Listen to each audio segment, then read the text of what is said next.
sur ma chaîne YouTube, je m'appelle Jeanne. Alors dans cette vidéo, je viens partager avec vous ma recette de pain fait maison et fait à la main. Alors, je vous invite à suivre toutes les étapes. C'est très facile à réaliser et n'hésitez pas à l'essayer. Pour réaliser notre recette de pain, nous avons besoin de 15 g de levure boulangère, 15 g de sel, 40 centilitres d'eau, 350 g de farine. Nous allons donc mélanger la levure, le sel et de l'eau. On va bien mélanger pour que la levure soit bien délayée dans de l'eau tiède, bien sûr. Une fois que tout ceci est mélangé, on va incorporer la farine petit à petit. N'hésitez pas à rajouter de la farine parce qu'en fait, le secret en fait de ma recette, c'est quoi? C'est que il faut être exact dans la mesure de l'eau. Très exact. Avec la farine, ça peut toujours varier. Pourquoi? Parce que j'ai constaté que si vous faites avec la farine de sarrasin, par exemple, c'est pas la même quantité de farine que vous allez utiliser avec la farine de blé entière ou alors la farine de blé blanchi. Ça dépend de la farine que vous utilisez. Alors, pour être sûr de réussir votre pain avec cette recette, il faut vraiment être précis dans la quantité d'eau. En fonction donc de la farine que vous avez, vous allez forcément ajouter la quantité de farine nécessaire pour obtenir la pâte que nous aurons à l'écran.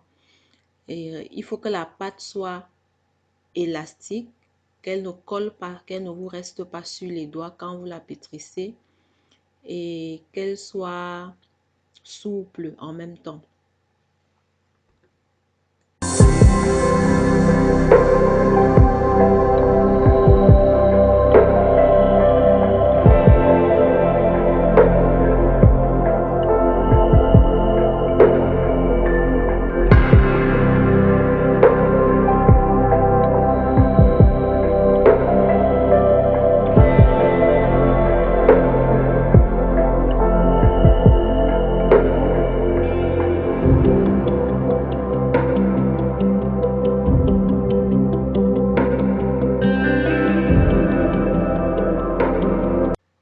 Une fois que j'ai fini de travailler ma pâte, je vais venir préparer le bol.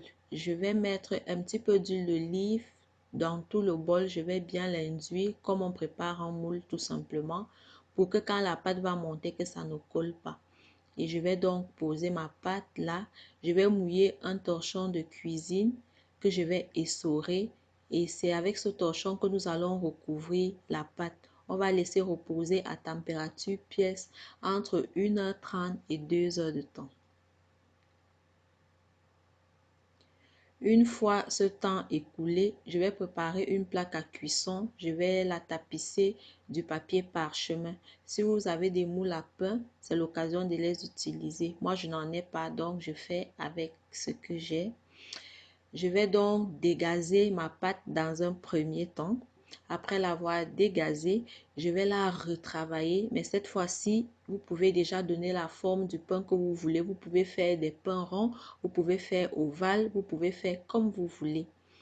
Le secret pour avoir une bonne mie, une mie qui se détache bien, qui se coupe bien, qui n'est pas collante, c'est de déchirer la pâte lorsque vous la travaillez. N'hésitez pas vraiment à prendre du temps à bien la déchirer. Il faut la séparer en fait, n'hésitez pas.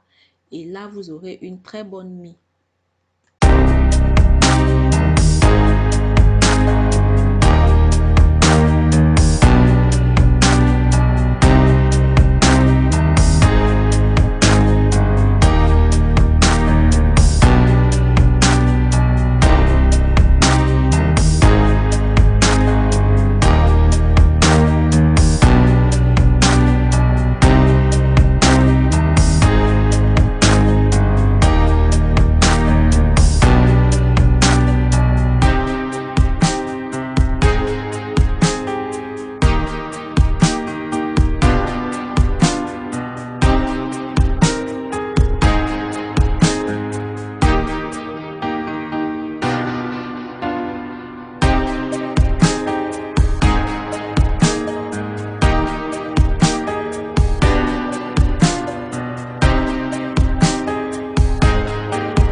À l'aide d'un couteau, je vais venir faire quelques entailles sur chaque baguette.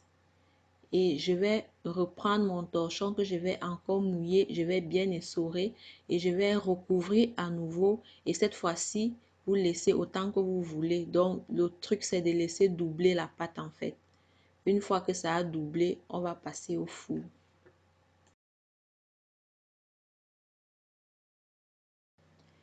Mon pain est donc prêt à aller au four. Dans un premier temps, je vais mettre le four à 220 degrés durant 15 minutes. Et après les 15 minutes, je mets le four à 190 degrés pour 20 à 25 minutes. Donc, quand j'enfourne le pain, je mets un grand récipient d'eau au fond du four en dessous et je pose le pain au-dessus.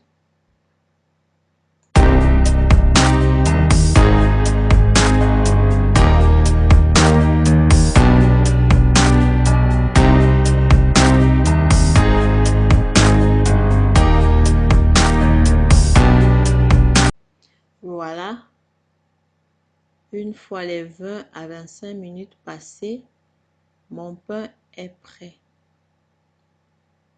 Je peux donc le sortir et c'est ça le résultat.